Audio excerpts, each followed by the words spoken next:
The big presidential debate. Did it have an impact in Michigan on the presidential race?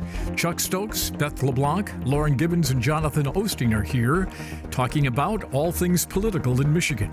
So sit in with us as we get the inside out, off the record. Production of Off the Record is made possible in part by Martin Waymeyer, a full-service strategic communications agency, partnering with clients through public relations, digital marketing, and public policy engagement.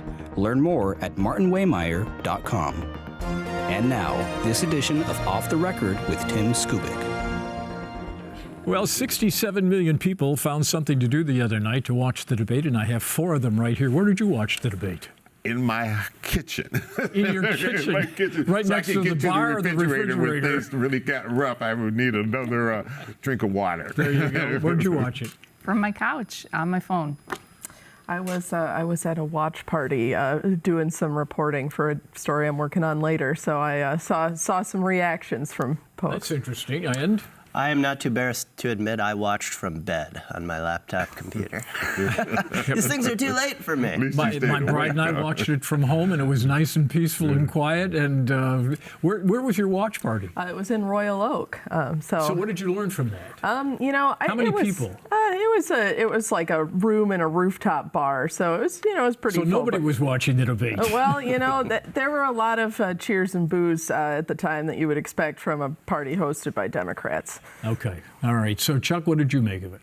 I think that it was very clear that Vice President Kamala Harris had prepared well for this debate, and I think it paid off. Donald Trump was Donald Trump.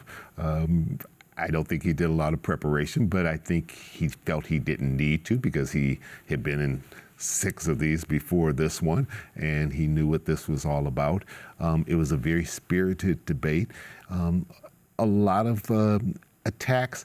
I wish they had dealt more on issues, and I think the moderators did a good job trying to pin them down and made it obvious when both candidates didn't want to answer questions that you could have said yes or no to. Yeah, I'll get back to that later. Yeah. Go ahead, Beth.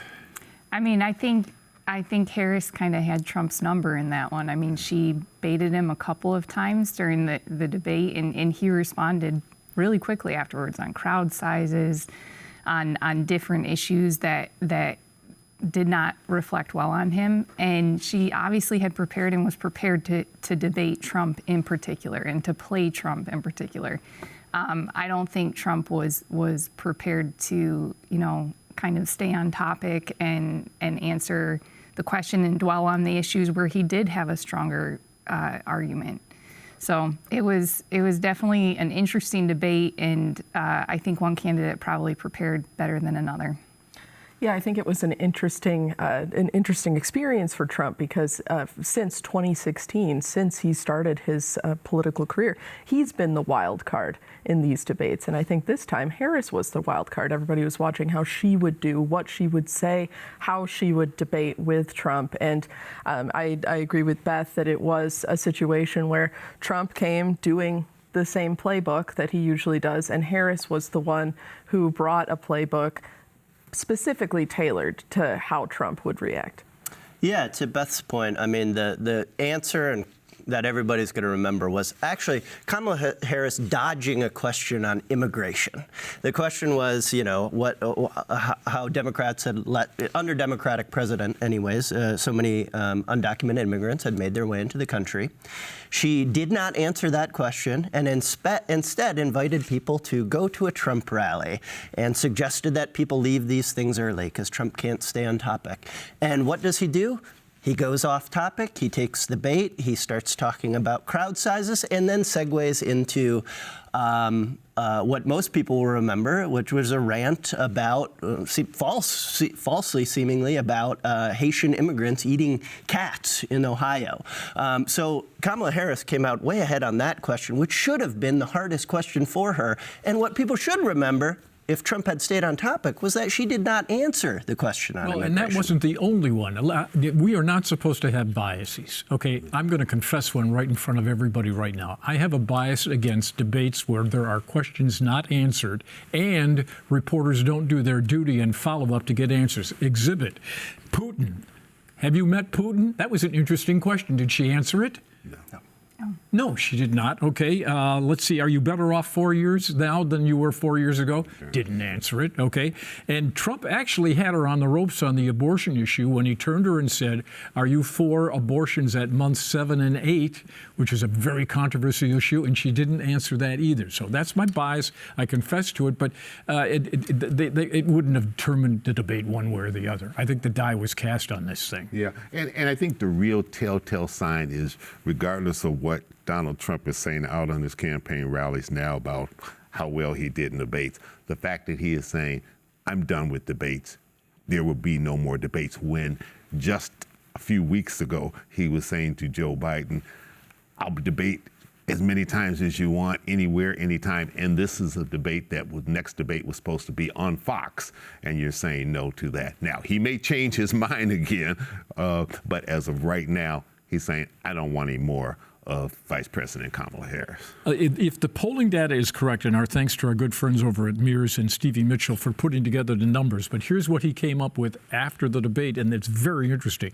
A statistical dead heat at 47-46, so it is tied as it has been. 56% of the people said that she won the debate. 29% said he won the debate, but here's the number. 3% of the audience went to Harris. 5% went to Mr. Trump based on that performance. Are you surprised by that? Yeah, it's something just doesn't seem to figure with that. And, you know, there's something you got to say about these polls. I just hope that people, it's interesting to listen to the polls. It's interesting to read the polls, but we still have several weeks to go, and it's just a snapshot in time.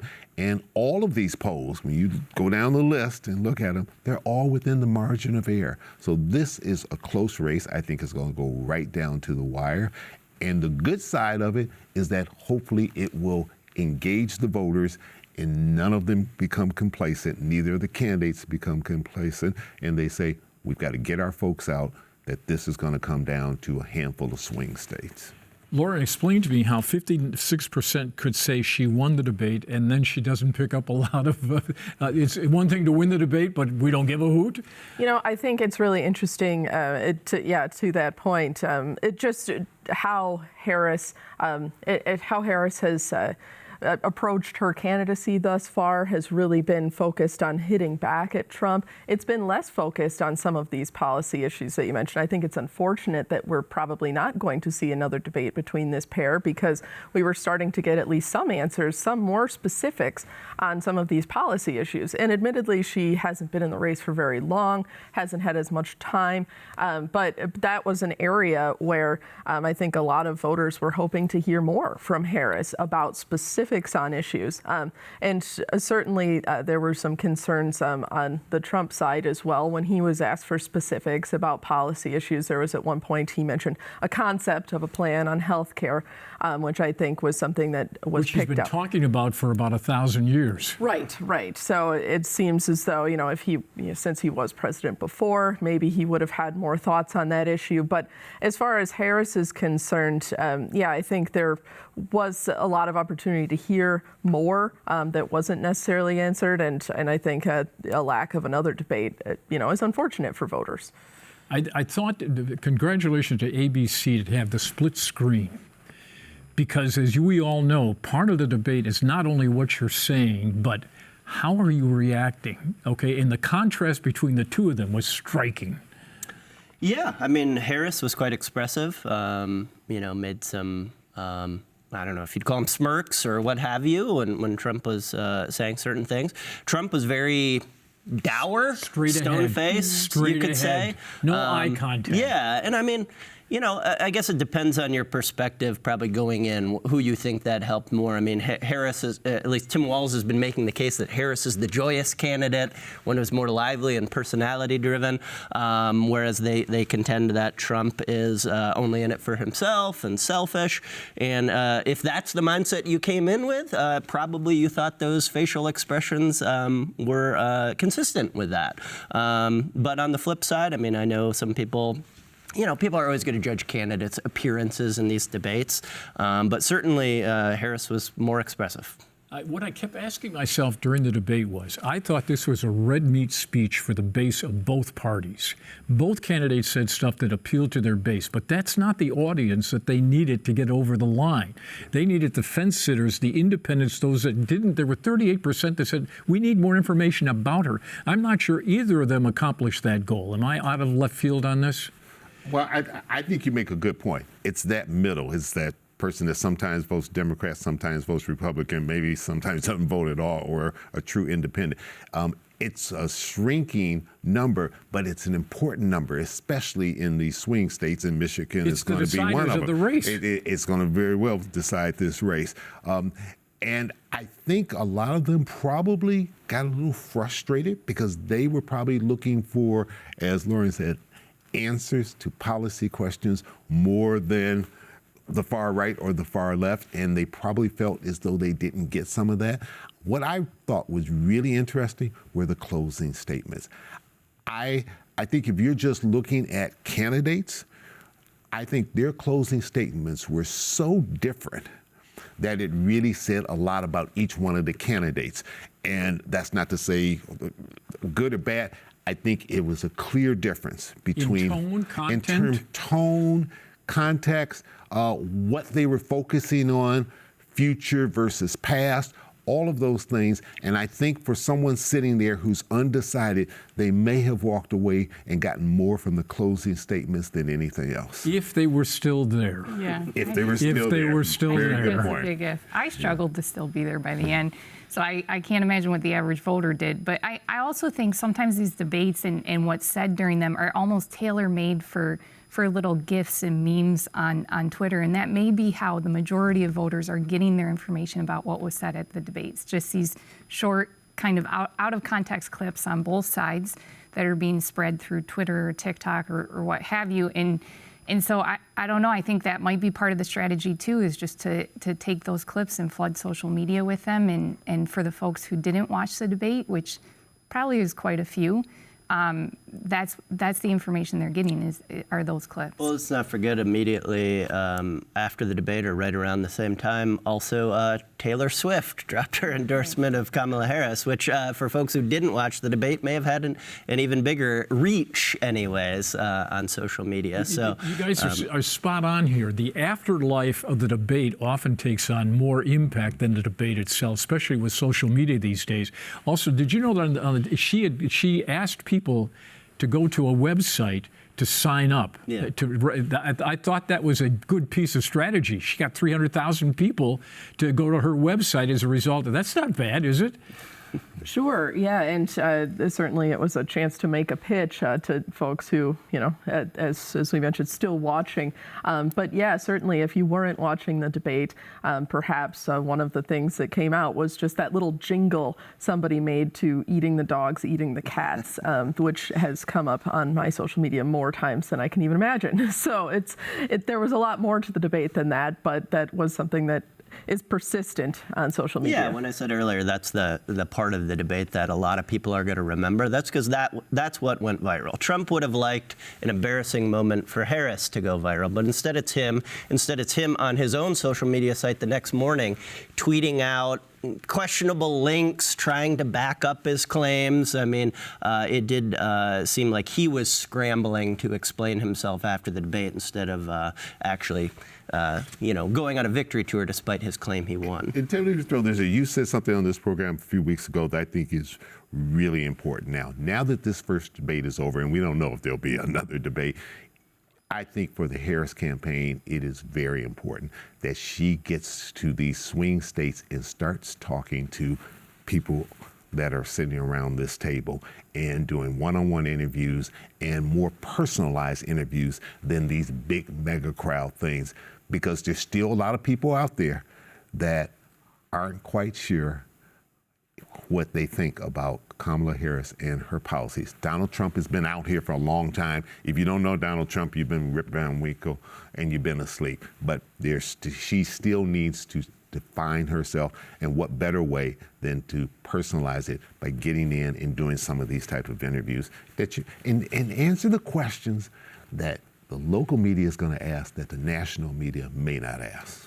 All right, let's talk about a new development. They're putting the band back together. We had Governor Engler and Mr. Blanchard. We had Mike Bishop, the former Senate Republican leader, and John Cherry, former Lieutenant Governor, part of a national group that is going to bird dog the rhetoric from these campaigns. Rots a ruck.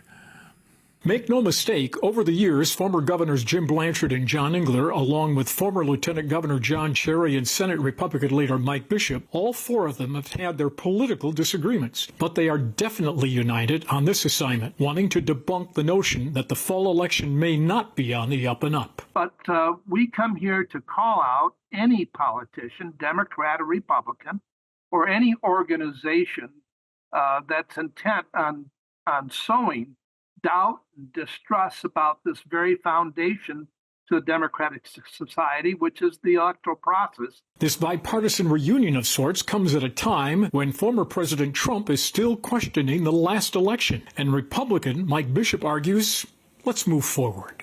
I believe that our country is at a crossroads, and if we don't unify behind a shared vision, we will continue to dwell in the past. And I think it's a big mistake to relitigate the results of the previous election. And Governor Engler advises all candidates to not plant the seeds before the election, suggesting that the outcome may be rigged. Is that counterproductive to the goal of this group? Sure, it is. It's counterproductive to the candidate, I believe.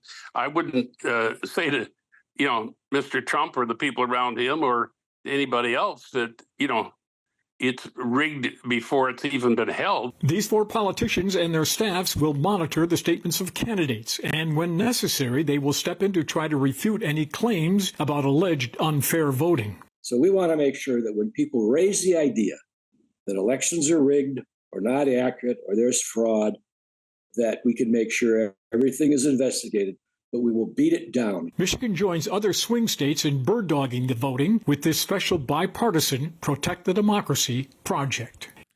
Some will say this is a noble assignment. How are they going to pull this off?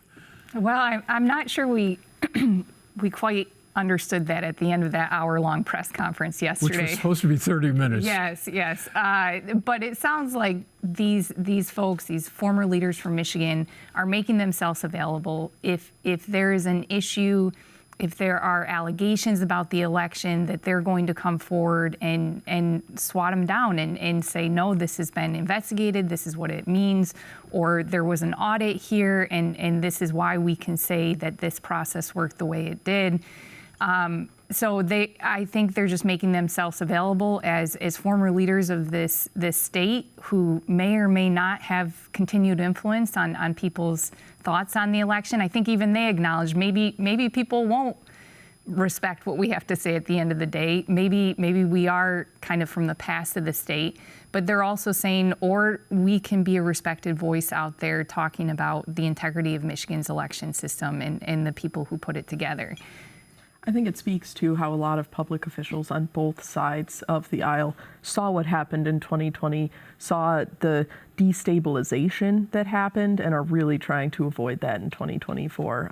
I think everyone who covered or observed the 2020 election and its aftermath in any capacity, a lot of people were disturbed by how long and how pervasive a lot of these claims about the election were. We may not know exactly how this group of former elected officials is going to address some of the concerns coming up or anything that could come up in the future. But, it does speak to their interest in nipping it in the bud.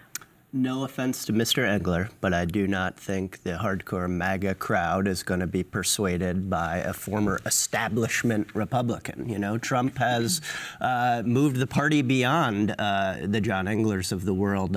In fact, after the 2020 election, when Trump was claiming the election was rigged, John Engler told me, Rick Snyder, another former Republican governor, told me the election should be certified. It's over. And that still didn't change the mind of a lot of people because January 6th happened after that. Sounds like an interesting cause. I'm not sure how persuasive these folks are going to be. I also think it puts Mike Bishop in particular in an awkward position. He is working for the Michigan Republican Party, which is right now is suing Jocelyn Benson over several election administration rules, and in the process making some pretty provocative statements about her ability to manage a fair election. He is legal counsel for the party, Exactly. But he says he's not involved in the politics. He's doing the law. Well, the lawsuits are political. Oh, really? Okay, I had not. Let me write that down.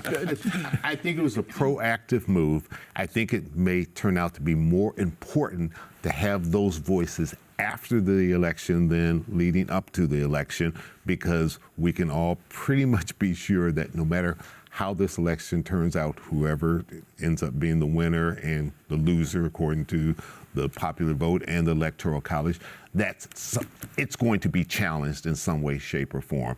And one side or another is going to say the system is broken, the system didn't work. And these are people that we can go to. These are all four people who were a part of this electoral system. They won and they lost through this system. And they are saying in Michigan, it has been proven that the system has worked and all the legal challenges last time around didn't mount up to anything. I don't think they're worried necessarily about trying to change the mega crowd out there, because I think it's probably not going to change. But it's that swath in the middle that may be still questioning whether or not the system is really fair. That may be a time when those voices are needed more than ever before. I sort of sat back as that hour unfolded, and I kept thinking to myself, this is the way it used to be. Mm-hmm.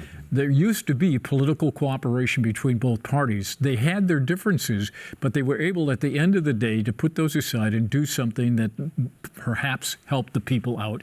But the idea of the cooperation of the four of them coming together, and look at, they've had their battles. Look at John Engler and Jim Blanchard were arch rivals, okay? And Mr. Blanchard took that loss, as you all know, in that gubernatorial thing very hard. But here these two guys now are back there, they're Mutt and Jeff, they're laughing and scratching and having a good time, and they're doing something that they believe in. And it just struck me that it was a period of time that was certainly different than the stuff that we're covering now. Yeah. But Blanchard never said the system, the electoral system, robbed me. Yeah, he was upset with John Engler, and John Engler out-campaigned him, and he won by a whisker. But it was an upset. But he never said the things that you hear Donald Trump now saying in the middle of a high presidential debate about what happened 4 years ago after it's been litigated. Yeah, let's be clear. Trump has not only continued to claim the 2020 election was rigged, he has said multiple times in this campaign that the only way Democrats will win is if they cheat. So he is already saying the same things that he said in 2020. Right. Absolutely. Okay, so we have two minority party candidates remaining on the ballot. What's the significance, Lauren? The significance is it could be significant if it's a very, very close election. That's what a lot of people on both sides, with Democrats Cornel West and Republicans Robert F. Kennedy, it's a concern because it's going to be a close race. It's going to be something that it could come down to the wire. We've seen that in Michigan elections over and over again, and it's something that could be, it could continue to be an issue. But at the same time, not a huge one. It might be a couple percentage points. Well, in a close race, that's the game. In Michigan, that's the game. I mean, it's pretty significant for Michigan because Michigan's presidential elections of late have been so close, and that could be the determiner. And for people, I mean, even though Kennedy has said he is withdrawn, and supporters of his may recognize that, if at the end of the day they get to the ballot box and they can't stomach voting for the Democrat or the Republican, there's still that option for them. And I think that's what both campaigns are trying to whittle down, those outsider options that people may have at the last minute at the ballot box. Well, correct me if I'm wrong, but aren't the Trump people concerned that people that don't know that Kennedy is not a candidate will show up and vote for him, which is a potential vote for Donald Trump? Oh, it is. And that's why you see this huge legal battle going on. So far, he's won in North Carolina. He hasn't won in Michigan and getting his name off the ballot. He's gone to the U.S. District Court. Yeah, here so he's still trying and is still holding up ballots going out until then. So in these swing states, it can make a huge difference. And you factor in also the Arab American vote in Michigan, in which they are saying we may not vote at all, or if we do, we may vote for a third party as a protest vote. All of those things in a close race can make a difference. There's no uncommitted vote in the general election, unlike a primary. Cornel West gives those disgruntled Democrats another option, along with Jill Stein, who is going to be speaking at Arab American gathering in Michigan today, I believe. In both cases, you've got now another protest vote option for voters who don't favor either of the major party candidates. You got to wonder if the Trump people are going to run a campaign that said, Kennedy is not a candidate, folks. Vote for me. Address the issue. And it's possible that there are still voters out there who see Harris as an extension of Biden. There was a lot of concern from voters saying this is just the same as 2020. That was why some of these independent candidates gained traction in the first place. So certainly there could still be people out there, even if they know that that Kennedy is out. I imagine you'll see Robert F. Kennedy Jr. in Michigan before the election telling his supporters exactly that. Thank you for your insightful commentary and analysis, as always, on our program. More of the same next week right here for OTR. Production of Off the Record is made possible in part by Martin Waymeyer, a full-service strategic communications agency, partnering with clients through public relations, digital marketing, and public policy engagement. Learn more at martinwaymeyer.com. For more Off the Record, visit WKAR.org. Michigan Public Television stations have contributed to the production costs of Off the Record.